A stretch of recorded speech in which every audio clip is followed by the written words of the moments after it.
You're listening to an Airwave Media Podcast. Feel like who art Ed? We'll try to slice it.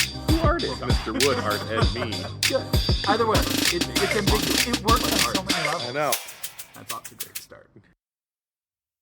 Welcome to Who Arted Weekly Art History for All Ages. I'm your host, Kyle Wood, and today we're going to be looking at Charles and Ray Eames. If you've ever sat in a sleek, molded plywood chair or admired a toy that was as beautiful as it was fun, chances are you've encountered the Eames' legacy. They weren't just designers, they were innovators, constantly experimenting with new materials and technologies to create beautiful, functional, and accessible objects. Let's start with Charles. Charles Ormond Eames Jr. was born in St. Louis, Missouri in 1907. He showed an early interest in engineering and architecture. He studied architecture at Washington University in St. Louis for 2 years, but reportedly left because his views were too modern. He believed that architecture should be a tool for social good, a way to improve people's lives, and after leaving the university, he started his own architectural practice in St. Louis in 1930. He was deeply influenced by the Finnish architect Eliel Saarinen, who later offered him a fellowship at the Cranbrook Academy of Art in Michigan in 1938. Now, let's take a look at Ray. Bernice Alexander Ray Kaiser was born in Sacramento, California in 1912. She was a force of nature, a talented abstract painter with a keen eye for color and form. She was a founding member of the American Abstract Artists Group in 1936 and studied painting with Hans Hofmann in New York. Her artistic sensibilities were deeply ingrained, and seeking to further her artistic development, she also found her way to Cranbrook in 1940. And it's at Cranbrook that the story really takes off. It was a hotbed for artistic innovation, a place where architects, designers, and other artists collaborated and pushed boundaries. Charles, by then the head of the industrial design department at Cranbrook, was working with Eros Saarinen, Eliel's son, on a model plywood chair for the Museum of Modern Art's Organic Design and Home Furnishings competition. Ray was enlisted to help with the graphic design and drawings for their entry. The chemistry between Charles and Ray was undeniable from the start. Charles divorced his first wife and married Ray in 1941. And with that, one of the most legendary partnerships in design history was born. They made LA their home and the heart of their business. The timing of their collaboration is crucial to understanding the work. They were operating squarely in the mid-century modern era, a period roughly spanning from the mid-1930s to the mid-1960s. Modern design in that era was really focused on the power of technology and the potential for new materials to create a better world. A lot of stuff was made emphasizing clean lines, geometric forms, and a focus on functionality. This was the era that gave us expressions like form follows function, less is more, and of course, the idea of being true to the materials. The Eameses weren't just a part of this movement, they were some of the leaders within it. During World War II, Charles and Ray, through their newly formed Eames Office, were commissioned by the U.S. Navy to develop molded plywood splints, stretchers, and experimental glider shells. This wartime experimentation was crucial. It allowed them to perfect their techniques for molding plywood into complex curves, a process that would become a hallmark of their furniture designs. They weren't just making military equipment, they were doing R&D for their future. After the war, they translated this knowledge into affordable, mass-produced furniture. Their goal, as Charles often said, was, quote, to make the best for the most for the least, end quote. They believed that good design should be accessible to everyone. And this philosophy drove their explorations in not just furniture, but also architecture, like their own Eames House, a revolutionary modular home built in 1949 using off-the-shelf industrial components. They also made pioneering films, created exhibitions, and designed toys. They were curious about art in all its forms and didn't want to limit themselves. I think it's also important to realize that this was a creative partnership with two different artists who had kind of different backgrounds and different strengths that they both brought to the collaboration. While Charles often served as the public face and was more focused on the mechanics and structure, Ray's artistic training was indispensable. She had an incredible sense of aesthetics, color, texture, and the overall feel of a piece. She was the one who would say, "Is it surprising, or does it look good from the back?" They had a sort of symbiotic creative force, truly complementing each other.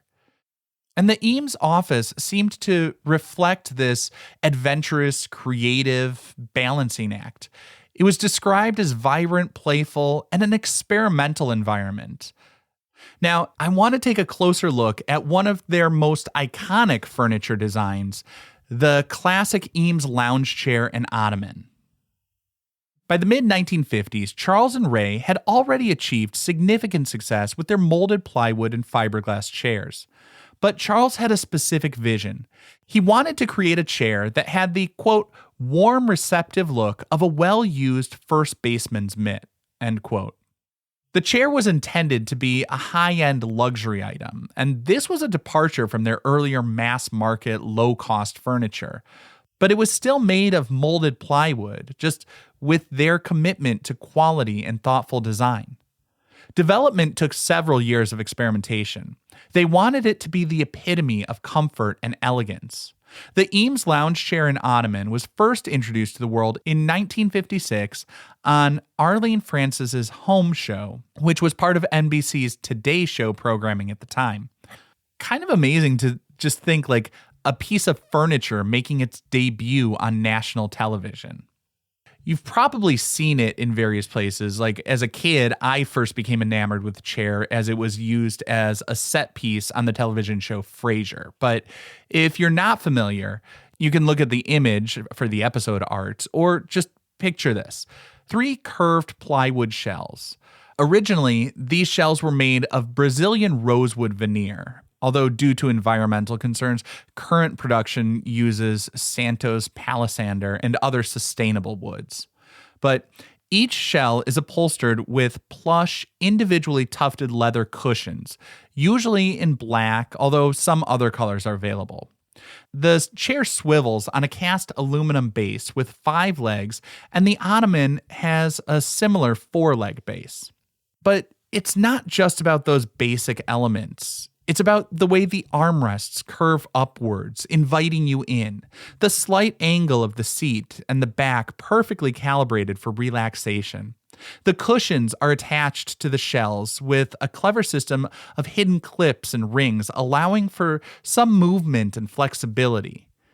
There are no visible fasteners on the wood shells, maintaining those clean lines. It's a complex piece of engineering designed to look effortless. Now, I said before, it took years of experimentation to get it right.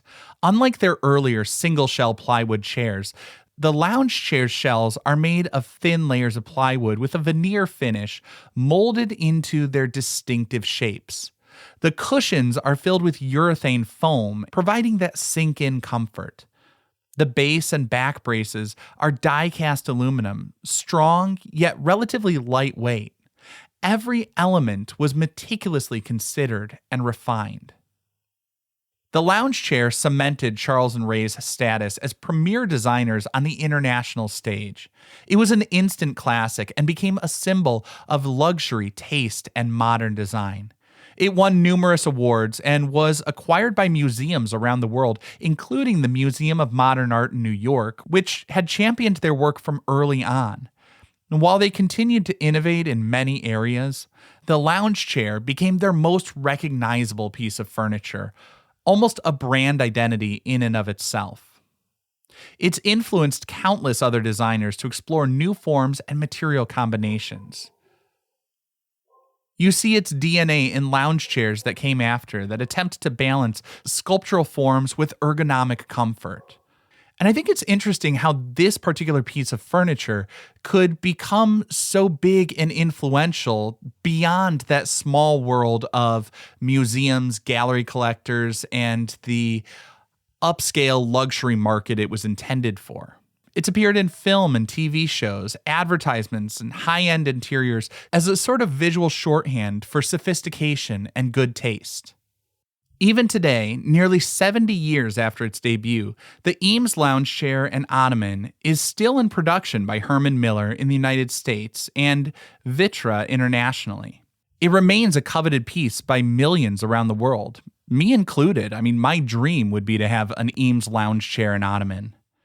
And this enduring mass appeal, decades after its creation, proves that good, thoughtful design, prioritizing both human comfort and aesthetic pleasure, will truly never go out of style. This concludes this week's episode of Who Arted, part of the Airwave Media Podcast Network. If you found this tolerable, please leave a rating or review on your favorite podcast app. You can find images of the work being discussed this week and every week on social media at Who Arted Podcast on Twitter, Instagram, and TikTok, and of course on the website whoartedpodcast.com. Podcast done.